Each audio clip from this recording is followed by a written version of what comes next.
Hi, everyone. I'm Gina Minardi, and I'm a licensed therapist who got fed up with therapy. This is a one-woman show about my journey of finding the spaces between non-traditional approaches of healing. What I learned is that there's no one right way to heal, and you truly are your best resource. Therapists and healers are meant to support you on your path, but they don't have all of the answers. You do.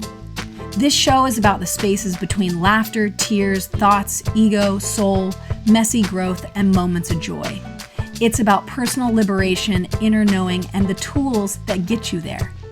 I will cover topics that make many of us uncomfortable and interviewing people who are willing to go there.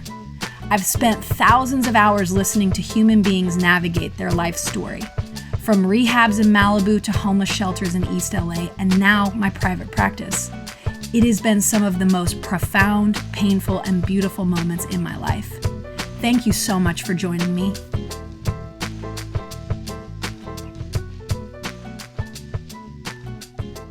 Hi, everyone, and welcome back to Spaces Between. I have the loveliest of humans and kindest and gentlest, Bonnie Wright, who's a good friend that I also happen to surf with. She's one of my faves to go surfing with.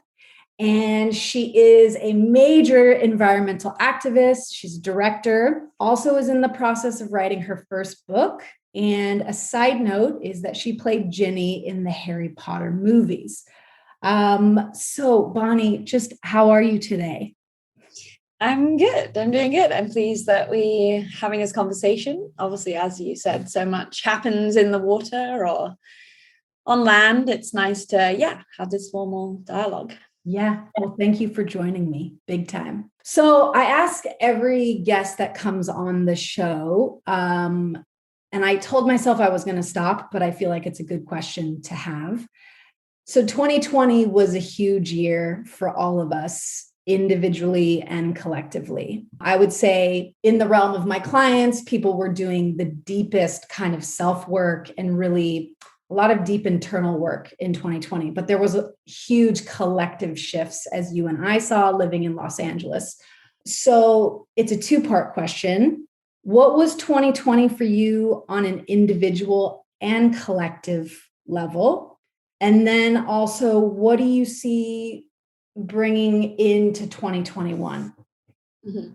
Well, that's a good question. I guess for me individually, 2020 sort of brought this like quietness that I hadn't really like heard in a long time, just in terms of my ability to focus on, I guess, my inner interests and like focuses rather than the kind of busyness of the day-to-day that I could often sort of find myself getting more focused in rather than like my purpose or what I'm trying to say or like what I'm trying to learn.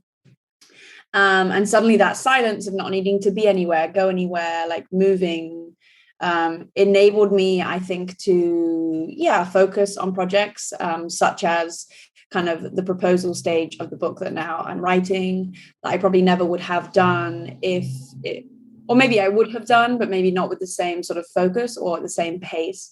And it enabled time that it worked very well for something as solitary as writing. Obviously, like most of my work has been about collaboration and being on sets and being around a large number of people, which obviously did not lend itself to 2020 in the pandemic. So that individually, gave me focus. I don't think I would be like writing this book right now, maybe if it hadn't have happened in a way. So that was obviously a blessing of the year. I think collectively, it both made me feel entirely isolated and also together with people. I think isolated because I was so, I live far away from where I'm from, my family, that kind of neutral space. No matter how long I find I have lived away from home, that I go home and it resets me or like just brings me back to like that core self.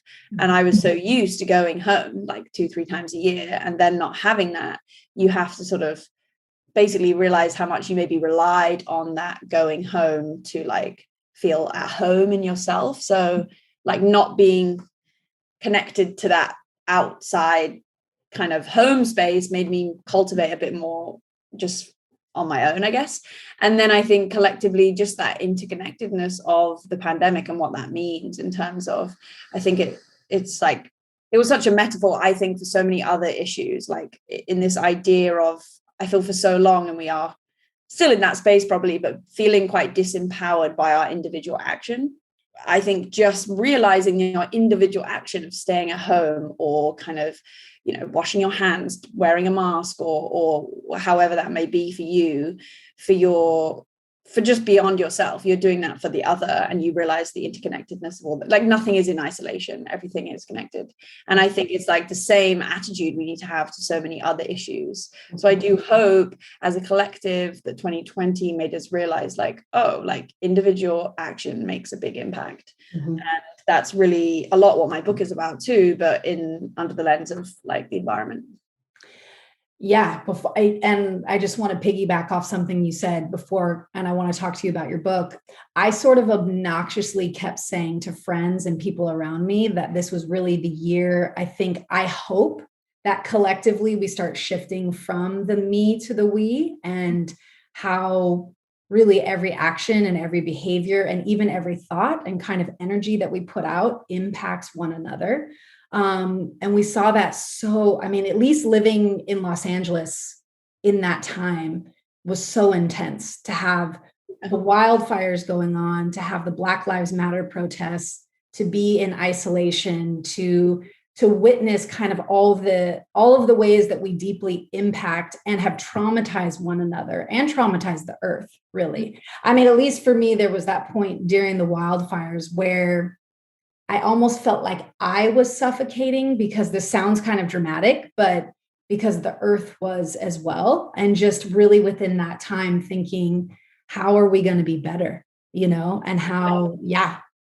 And I think people are, and we all are, seeing how it does all tie back to us. I think that, like, just the idea of karma and those things coming around, there's only so, like, it's a pressure cooker of things, whether it's Black Lives Matter protests and movement, that is a pressure cooker, and all those things have to, explode, and action needs to be taken in the way that it was and continues to be so. And I think it's kind of, I don't know, I've what a big thing that I feel like I have learned is just that societal kind of belief that, like, bettering ourselves or doing good things has always been about the individual and not about the collective, because that has been like a full societal thing, this idea that, like, we make progress for ourselves, we look after ourselves, whether that's self-care, therapy, whatever that may be. I think there's been this belief that it's like for the individual kind of betterment or gain. But most people who are truly in that work and they're doing that work, they're doing that because they know how much better that makes their relationships with other people. And I think it's the same thing. Like, you do those things to help yourself and feel like better foundations to show up better. And I think that is like and just noticing, like, those societal things of the I, like you're saying, and not the we. Yeah. And I think too, like, just in the same way that one approaches, like, the climate crisis is not these, like, big statistics of there is X amount of carbon in the air and we need to pull this out, like, nothing, like, no, that doesn't humanize, like, the issue, really. It's like speaking to neighbors and understanding communities and how much there's environmental racism within LA even. Could you explain, if somebody listening to the show is like, I don't understand what environmental racism is, can you talk about that a bit? Yeah, sure. I mean, it basically is this, I guess the climate crisis cannot be, like, put under any lens unless you combine it with justice and with issues of kind of how disproportionately people are affected due to the color of their skin, to their demographic, to their, the economic situation of their neighborhood. For instance, like, one example of that situation is, the experienced food apartheid from, like, people in South Central LA who literally, it's usually called a food desert, but people are trying to, like, push away from that term because it's kind of somewhat misleading, which I agree. So food apartheid is this idea that they don't just happen to live in a neighborhood where there aren't grocery stores to buy healthy food and only rely instead on liquor stores and fast food. That has been like very strategically not put in place to allow sort of progress or health for that neighborhood, or rather than allowing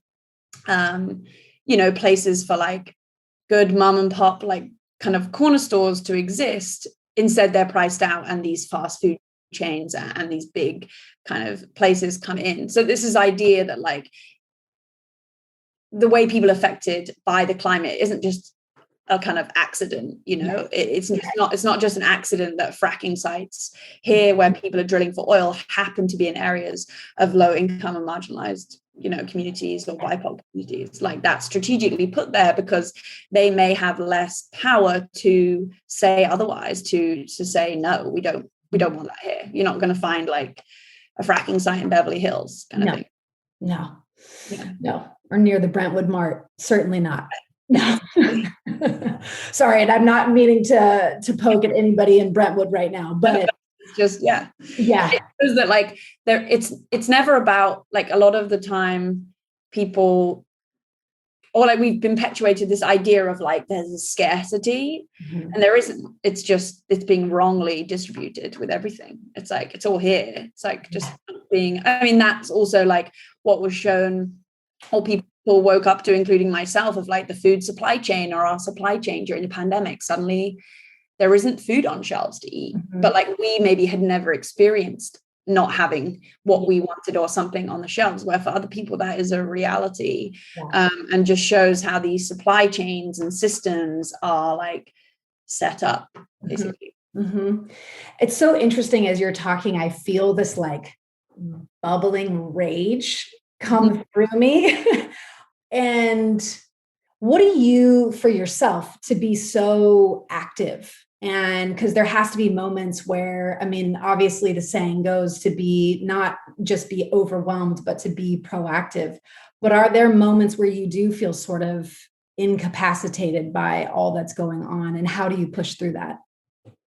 Yeah, for sure. And like, wouldn't be human if you didn't. But I think, and in those moments, it's like noticing when it's like time for rest, and when actually you're like, oh, this is like a privilege to rest, and actually I want to keep pushing through with this, and yes, it's uncomfortable, but actually I am quite interested in pushing through to understand it further. And then other times it's like, okay, this is a time to just like listen and not just talk as well, I think is an important thing, and that is rest in itself. I think just listening and not thinking you need to make a comment on something or take action on something. And I think more often than not, those moments where you do feel like kind of overwhelmed by the situation or kind of quite saddened by the situation, I find like just talking to other people is so important, or joining, I think a lot of people, when they're asking me like where to begin, I think the big thing I always say is to sort of like join a group or like find a friend who's also interested in it, because doing it alone is like,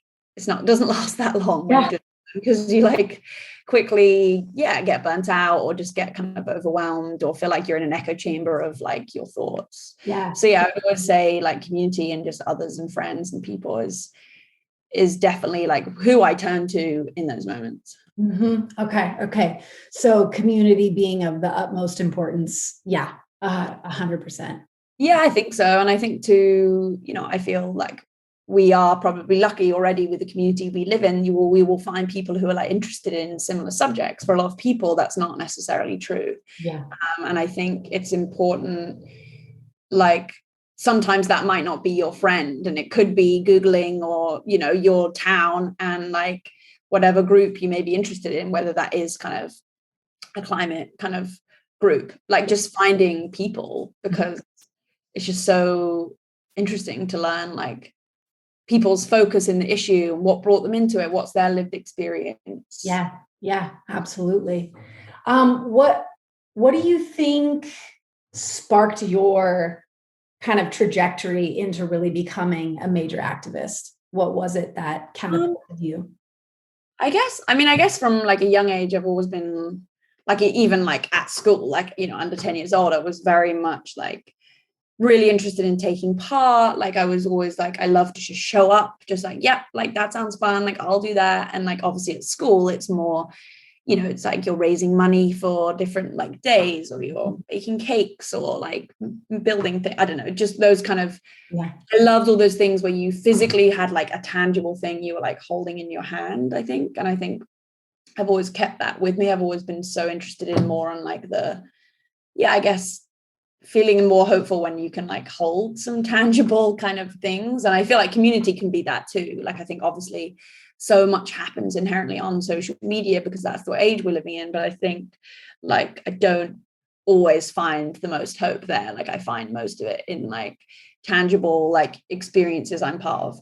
So I think, so it comes from like an early age, I think, of just wanting to take part. I think like not realizing it, but my family definitely had like a not very kind of wasteful attitude. They were very like resourceful and creative when it came to like using what you had or being creative with making things, not always kind of assuming to go buy something to sort of like solve something. And then in terms of like environmental stuff, my main focus or main kind of like doorway in has always been ocean health. And for me, like it was seeing the beaches of California, environments of coastal communities here and also back home, of just being really mainly honestly just, how did this end up here? Like what system are we failing as humans that this ends up here? And then the more I looked into it, it was also like, what systems are also failing us that this ends up here? So that has been the main kind of gateway. And then the minute you're interested in one topic, you obviously realize they're all just like one deeply woven kind of issue that you can't not, like the curiosity just sparks the next one. Okay. Yeah, which, as what you and I were talking about before, I think the environment and mental health is also so deeply, deeply interconnected. And something I've been thinking about even within this last year is, I mean, I know 2020 was an exceptional year for all of us, but I just feel as a therapist, the increase in suicide and anxiety and depression is really just on the rise. And we could surmise and talk about all of the different reasons that is happening, whether it's social media and comparison and technology and all of the things. But I also would like to talk to you about, I think it's deeply, deeply connected, or it's connected to our disconnection to the earth. And so many of us not really having a relationship with the earth, and sort of this, I mean, I really look at the earth as a sentient being, and some people might go like, what, Gina? And 2020 really felt like that for me, which is why it felt like this huge grieving period of when all of it was going down. It just, So do you have any thoughts on that, on the connection of mental health and the environment? And I mean, like you say, it's that separation. Like we have lived through an age where the dominant narrative has been, we are separate from nature, not of it. And I think too, what sort of has been somewhat, I think, like damaging in the way that we see like the outdoors. Like I love the outdoors. Like it's this kind of like, A, it doesn't realize like, well, you have the accessibility to go outdoors. And B, it doesn't realize like, you may feel safe in the outdoors because you may be of the demographic that is like the person you see outdoors, whereas someone might go on the trails or go camping and they don't see themselves reflected in the people that are there sharing the trails. And I think there's very much this romantic idea of nature. And I think that kind of like perpetuates this separateness from it, because it kind of makes it feel other or better than, rather than like same as, like in the way that most Indigenous people, talk of like each other and relating to the tree, the soil as relatives. And that idea that like, I think it's like first seeing your nature, like you don't have to look much further than like your skin and touching your skin to basically be like, oh, look, I just journeyed to nature and like sat at my desk. And I think it's just I think it's just, having your own relationship to what nature means to you, and maybe doing away with the entire word, like so many, peoples don't even have a word for nature capitalized, you know what I mean? So I think there's that story. It's like having your own relationship, realizing how so many people have not felt represented or safe within those environments. And then I think, as you say, that relation to like our mental health is the same thing, that like mind, body, soul disconnect, whereas like most of our like language, whether that's through like our healthcare system or the way we talk about the self, is in these like dehumanized parts, like rather than this like kind of compassionate, like ever changing, kind of fragile being. Like, I think it's like so much of the language, I think, is like, I think importance of language, I think too, is why we are separate. In the same way that for me, like when I think about my relationship to my mental health, a lot of it has been about the way I talk to myself and how much that has affected my mental health through the language and the like use of words that I use, or maybe have tried to use less and less over the years through work. Like I realized how damaging that was. And I kind of think it's the same with the way we use language when it relates to like nature or saving the planet and, things like that. Yeah. Wow. I don't think I've ever thought about it that way. And that is such a important. I feel like you were going to say something to that. Yeah. Yeah, no, I mean, it's like a really good question. Like, I think true. Like, I don't know if I've seen that same comparison, that like separation of our body parts and our mental health and soul to like us and the earth. But I do think a lot of it, honestly, it's to do with like language or these kind of like narratives that we grow up in because of the society or economy we like find ourselves in. And would you also say, do you think there's a direct connection to our mental health with, I mean, we've damaged the earth to such a great extent with greed and materialism and, all of the things, what you were saying before, the fracking. And do you think that even within that kind of physical plane, if we were to move out of the language, not that they're necessarily separate either, but I guess that's where really I am looking within this last year went, wow, this seems like such an intense marriage together that on a physical plane, the earth is hurting and hurting so intensely, the oceans and how hot everything is. And it feels, and again, I'll go back to last year was incredibly charged. So I probably was dealing with the most charged humans that I ever have. But it did seem to hit this kind of pinnacle boiling point, as you talked about, full circle. Going back. I think when you look at like I agree that the climate change should be called the climate crisis, right? Because it is as a crisis and needs to be looked at in the same level of urgency. But I think what can also be sometimes maybe damaging about calling it a crisis is when you make an issue seem so huge, which obviously it is. We then assume we need to act and have solutions that are as big.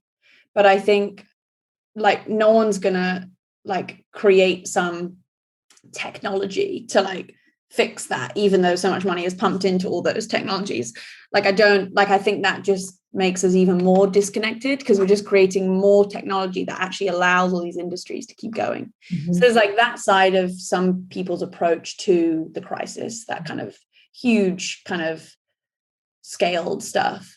But then there's all these like incredible, small, real, tangible things that we can all interact with that can be seemingly small, but approach like this huge overarching issue, whether that's, your relationship to deciding to compost something, to go and be part of your community garden, to, just in your own way, having a different relationship to what you buy, like all these small things, like are something. And like most of the time, those small things connect you with other people doing those small things. I do think, like we don't need to address these huge issues with huge solutions. And I think like that's definitely another thing that 2020 taught me, like, oh, there's this huge thing happening across the globe. Yeah, actually all I'm left with is like the time I wake up in the morning to when I go to bed, and like what am I going to do with that time? And like, that's actually feels pretty small. Yeah. Yeah. Because you couldn't start going anywhere globally to like run away from the problem. You know what I mean? No. Like, we often do like run away and not like address things. Mm-hmm.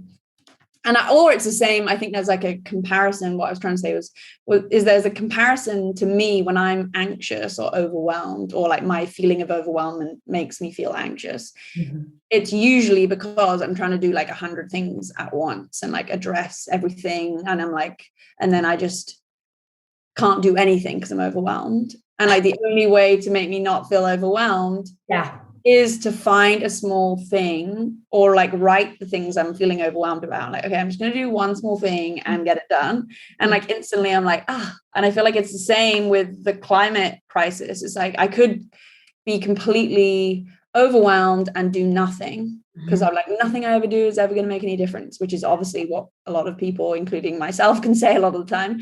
But then you do something really small, and yes, maybe it is somewhat maybe insignificant in the scale of things. It will just make you feel good to make you keep doing it. Yeah. Because I think a lot of the time, the big problem with impact or action is we learn about something, we're shocked by it, we're saddened by it, we feel something. But then taking that jump from the like compassion, empathy to actual action is the hardest part of change. Yeah. Yes, it is. Hi, friends. I just wanted to take a quick break and thank you for tuning in. I love making this podcast for you, and I hope you love listening. If you do, the best way to show it is leaving a review, especially on Apple Podcasts. Thank you so much in advance, and now back to the show.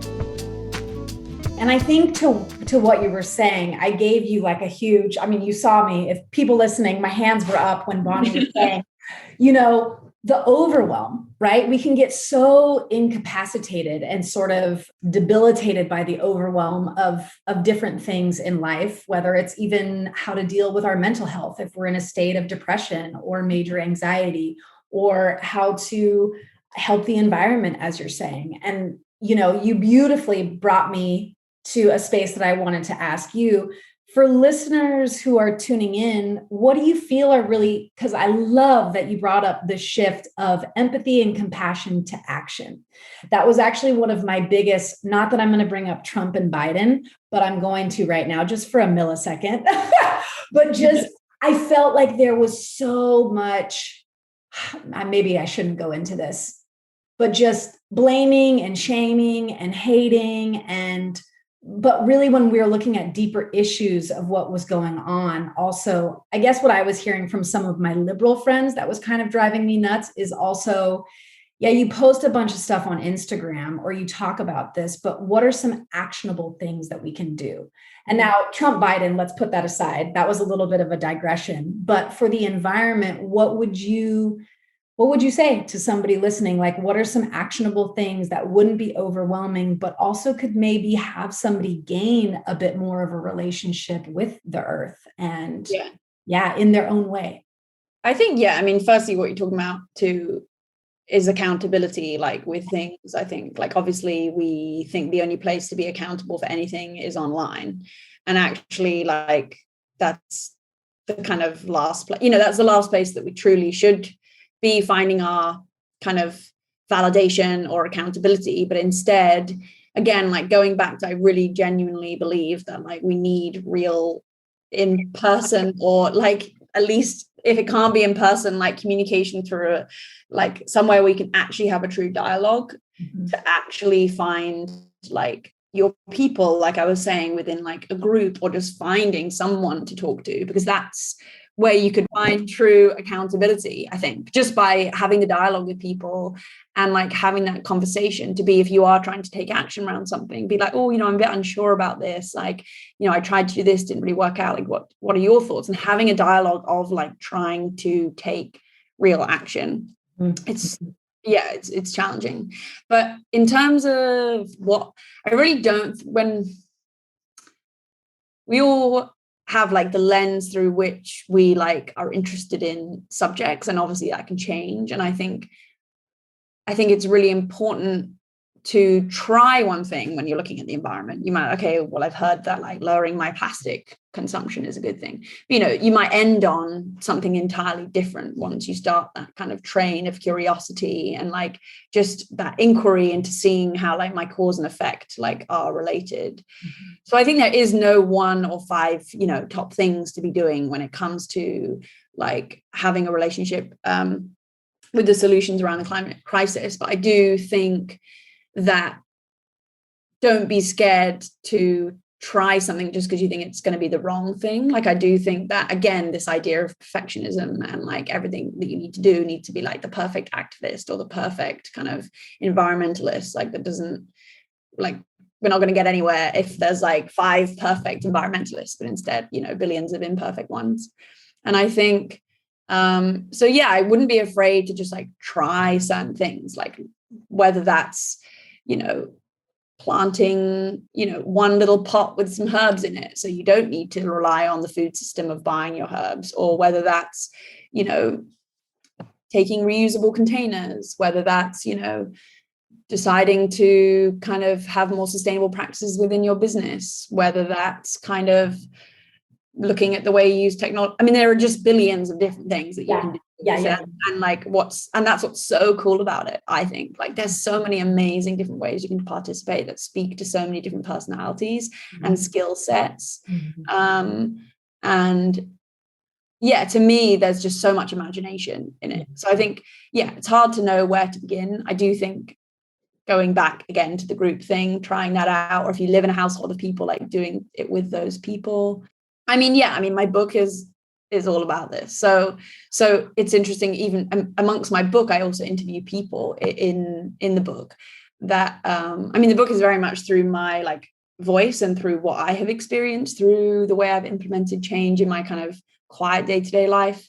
But then there's also these interviews, and one of the questions I ask people is like, what is the one piece of actionable advice you would give people? Mm-hmm. So while I'm telling you there is no one piece of actionable advice, what I find interesting when I ask people that is they're doing it through the lens of what they're interested in. Mm-hmm. And what I was interested in, why I wanted to interview people, is because I know my readers are not going to see themselves in me. Mm-hmm.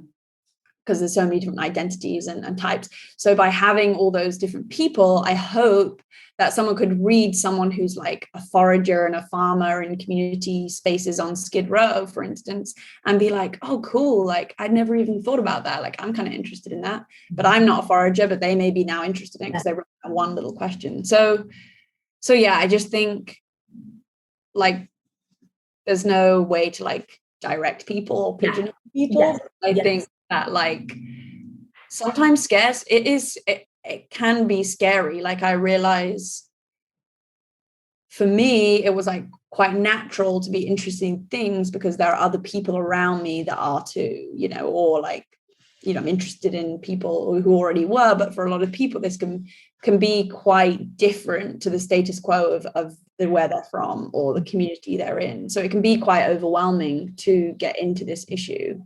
And so I think it's important for people to know that like, that's normal to feel like, I don't know where to begin. Yeah, absolutely. And going back to your point, I think it was so great to bring up the idea of perfectionism within being environmentally active and or proactive. It's so true, because I think, you know, I've had moments where I've been extremely overwhelmed, and the perfectionist, I mean, I am a perfectionist through and through. And so sometimes that overwhelm can debilitate you from actually doing the small things or getting, like, recently, I can't believe I'm going to say this out loud. And if George is listening, well, Georgia wouldn't be listening right now, but, you know, I just really got into composting, and that, I mean, shit, Bonnie, should have been doing this years ago, but in LA, for whatever reason, I made excuses like, oh, I live on concrete, blah, blah, blah. There's nowhere to put it, da, da, da. And now that I'm in Ojai, but I find this really beautiful, and it's so small. And there's other things that I do besides composting, but that feels really, again, my connection to the earth feels different when I go out into my garden and I put that in and then I watch it decompose, and just that whole cycle is really, yeah. So as you said, though, it's not, I think for everybody, you just have to find what's going to kind of feel like it fits for you, and what's not, it's what's going to fit for one person isn't going to fit for another. Yeah, exactly. And I think, I mean, you said like, not that I only do that one thing, like even if you did only just do that one thing, that's one thing better than nothing. And I think just how many lessons from witnessing what you're witnessing, that decomposition of something, is like a complete metaphor for like the wider cycles of like things must die to create new energy and all these. Yeah, I think no matter small or large or 1 or 10 things you decide to participate in, you're like, what I have found is it's taught me so much about so many other things, because all these types of sort of solutions or actions, because they're trying to work in harmony with nature, of course they become reflective of nature, so therefore they become reflective of all these things that we're trying to feel more connected to. Absolutely. Even going on a hike the other day, I didn't tell you this, but I saw a huge rattlesnake. And then remember when I was talking to you on the beach about this? Long story short. And so this guy comes walking past and he throws a rock at the snake. And something in me viscerally, like I was watching the snake and then I watched the snake coil up, and it turned in, anyways, I don't want to digress too much. I started talking with this other older gentleman, and he was saying, even with the coyotes, and not the snakes so much, but we're seeing more attacks with the coyotes here based on the drought. And they're trying to get closer to the water, and they're trying to get closer in, and they're also being encroached on. So even now that I'm in that kind of closer proximity of being in the wild, it's so I feel the effects of what we've done. And so I think it's this very interesting inner dialogue about all the things. Yeah, and like noise, it's like, just sound pollution, let alone like building or expanding cities or different things. Yeah, and it's hard because like, what do you do? Like, our population has grown, like that's just the way that like things have gone. But I think it's just, I think it's looking at like different systems where like people design things in reflection of nature's systems, like designing things to incorporate and be part of that environment, rather than just like shoved on top, whether that's concrete or whatever that is. Like, how can you be, like you're saying, just from moving to Ojai and now deciding to compost, like that's a new relationship that you form that's reflective of like the fact that you're in a more rural environment. So but then there are so many things we can do that can reflect being in an urban environment, whether that's like advocating for more green spaces or access to green spaces, whether that's like that. Again, going back to this idea of romanticizing, like going to nature, like we have urban cities, we have metropolis that people love and thrive in, and they're incredible. So how can that can still, like, all these things can still be supported by city dwellers, Yeah, absolutely. Absolutely. I'm going to go full circle back to mental health again. And what do you do for your mental health? I guess for me, like a huge learning of my whole, like just in the past, like, my adult life, I guess you like realize like, oh, what's worked for other people in my immediate environment might not work for me. So I think a big thing has been like having my understanding and relationship to what mental health is has been really important to me, and like what I kind of need, and not trying to sort of compare or kind of feel too kind of like, oh, I may have the access to that, but like I don't really need it, so I shouldn't have it. There's this idea that like to allow oneself to seek support through therapy or through whatever modality you're interested in. I think there's been so much of my own like kind of deconstructing like what I deserve or what like I should have has been a super interesting kind of experience. And for me, a mixture of having a therapist, and then also just things that I know, like noticing moments I know that I'm getting overwhelmed or anxious, and the tools that I have in my toolbox to use to do something about that, whether that's going on a walk, whether that's like not writing and doing anything, but just listening to something, reading something. Like I call it in my mind, input and output, like hours or days. Like if I get really overwhelmed by like the output of writing or thinking of ideas, I'm like, okay, I just need to step back and do like input hour. And that could be like reading something, like basically, the difference between just absorbing things for a second or giving things for a second. And I feel like that really helps me when I get kind of anxious to like, okay, it's not that time right now. Yeah. I mean, other times I know it's like, it is that time because I have a deadline in 4 hours. So it doesn't matter. So it's go time. Yeah. To go between the two. It's funny, like I had a real strong meditation practice for like 3 years. And in the past, like year nearly, like it's just completely disappeared. And it's been like, at first it was a really like, that's awful. Like you should be, you know, like you've had this practice that you've been doing for so long. Like, why has it kind of dissolved? And like it's been really nice to just actually be like, I'll sometimes oddly meditate, but in no real like kind of practice that I had. And it's been kind of interesting to be like, why have I not been drawn to it? Do I need to find a kind of try out a different type of meditation, or what does that mean? So it's been, that's been kind of interesting, especially in a time where I've been like particularly working incredibly hard, that I haven't used something that would used to recharge me. So just being gentle on myself, of not being like judging myself and not going to that thing just because I've been doing it for 3 years. So I don't know, just having those toolbox of things doesn't mean I always use them, but like knowing that they're there, whether that's, you know, walking, surfing, just chilling, listening to, you know, like I say, to other things, whether that's books, podcasts, friends. I think just it's been I mean, as we were saying, 2020 is a very interesting, confronting time. So I think there's been a lot, like the confrontation of things that were maybe easy before to run away for because they were just like uncomfortable, has been like, I definitely feel like I've like made a friend with discomfort stuff. Like, okay, this is not fun, but this is what it is. And like, how can I push?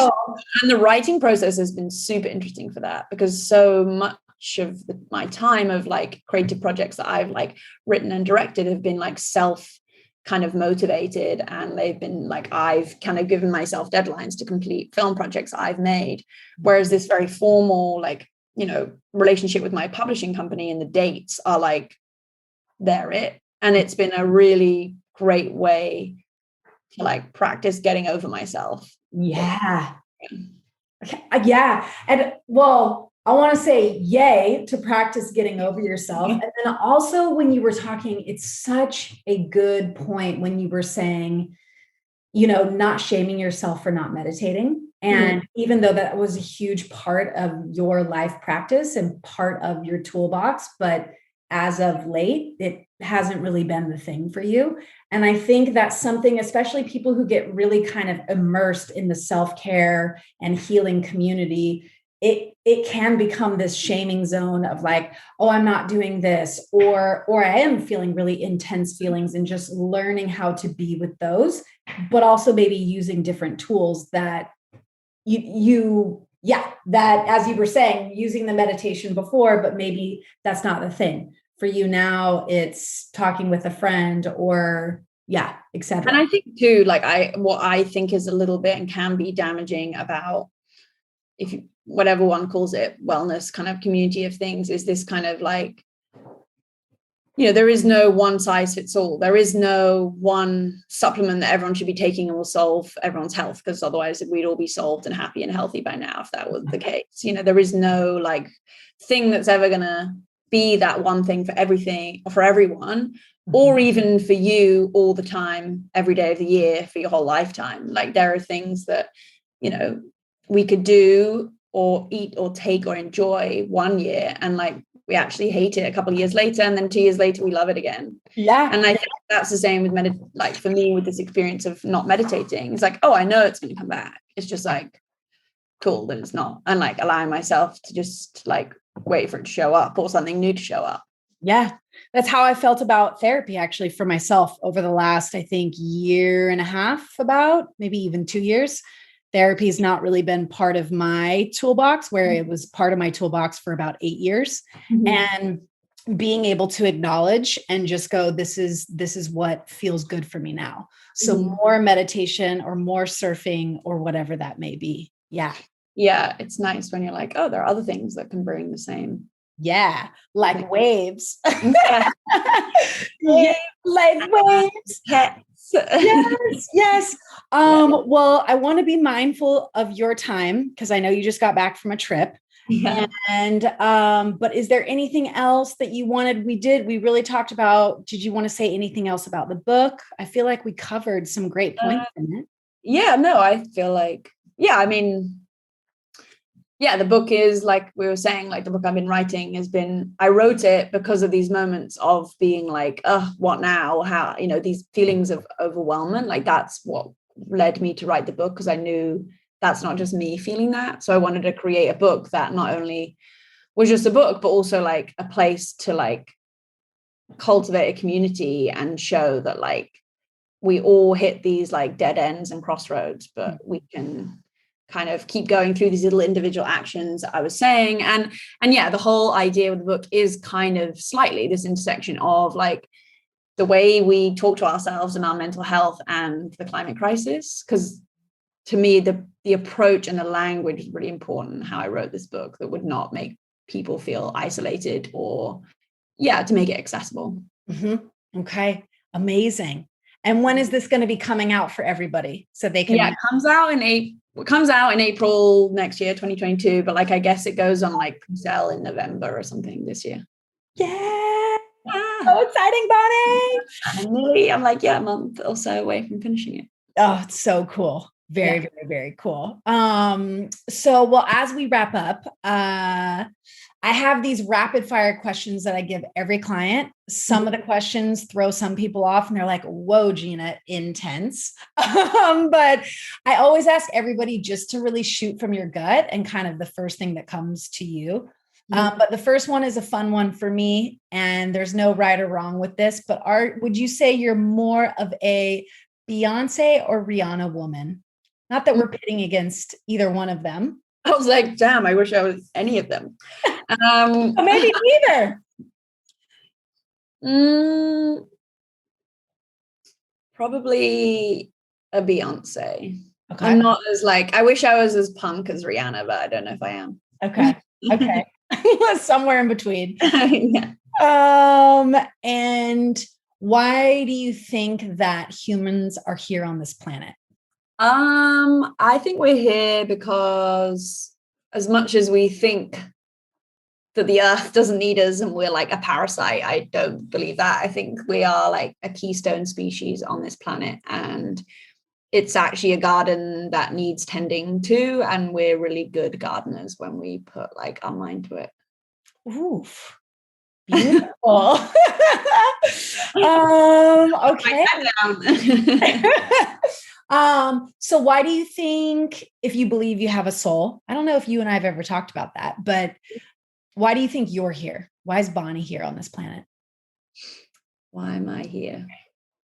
I think like a big thing that I always am going between is this kind of, like I was saying, this like how to find that balance of the input output. How do we find the balance of listening and taking action? And I think like a lot of my work is always revolved around that. I think as a storyteller, right, you're listening, you're absorbing the world, the stories, the experiences, the characters, and then you're like saying something about that. So I think my purpose is like really exploring what that means to absorb and do something with that, I guess. Like just like be on that kind of like line. Like for instance, socially, I can be completely silent and I can be completely chatty. So I think like and I'm like sometimes both at once and sometimes one or the other, but like I like that, like I'm both of those things. Like I can be quite happily like quiet in the corner, just listening and taking the whole situation in. Yeah. And then I can be like very chatty and forthcoming as well. Yes. Oh, that was the most, wow. I haven't had somebody answer the question. I mean, of course, everybody answers it very goes no. Yes. Okay. This is okay. Second to the last. What do you think happens after death? As a child, I used to have like intense and continual dreams about like what nothingness is, like what absolute nothingness is, and that absolutely terrified me. It was like my worst nightmare, just like the void, you know, like the black nothingness. You're nothing, you're insignificant, you've gone, you're like, and you're just stuck there. So you've still, I guess, got like a conscience, but like there's no physical anything. So I guess I must be scared of that, like of there being nothing after. So I think I don't know, like sometimes I feel like I believe in like reincarnation, but I think I more believe in like in that idea of like no love given is ever lost. Like I feel like no life that ends is ever lost. Like I do believe that, like I don't think I necessarily will take on another form or body, but like in a particle way, like my energy will exist like somewhere is what I kind of believe. Yeah, I can get down with that. Yeah, definitely. Particles moving on. Yeah. And last question, is there something, a quote, a motto, something a mentor or anybody that has said to you that sort of has resonated with you in your life? Whether, I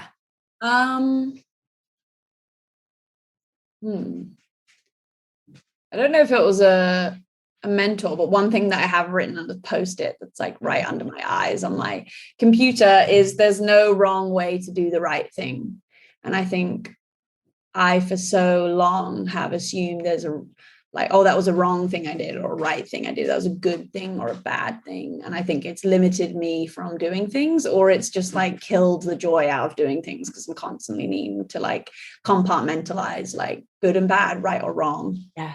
Rather than just like doing and trying and being, and who knows, there is no right or wrong. Yeah. So yeah, that's a big thing. There is no wrong way to do the right thing. Wow. Yeah. And even when you were saying that, I was kind of visually going between two spaces that were black and white, and then going into kind of this more nuanced, messy gray area, just allowing yourself to just do. And yeah, for sure. Yeah.